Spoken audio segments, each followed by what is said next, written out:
Welcome to this tutorial video. The goal of this video is to show you how to delete a doctor. Deleting a doctor disables a practitioner on a doctor's list that has been set up on the GoodX system.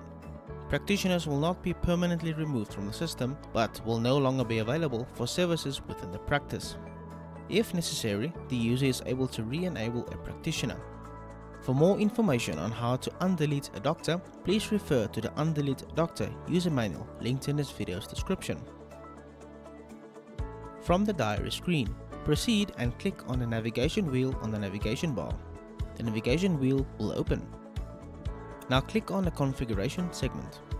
The cash register management screen will open. Click on the doctor tab on the navigation bar.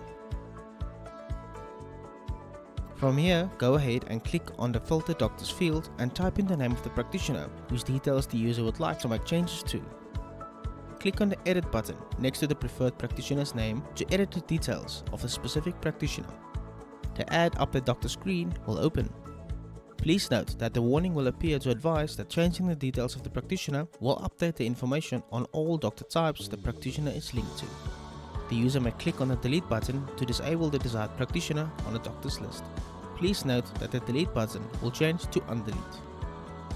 Click on the cancel button to exit the Add Update Doctor screen without disabling the practitioner on the doctor list and return to the doctor list screen. Click on the save button to delete, or in other words disable, the practitioner and return to the doctor list screen. The desired practitioner who has been deleted will have a red line drawn across their name on the doctor's list, and the status of the practitioner will be changed to disabled. Click on the close button on the doctor screen to return to the cash register screen.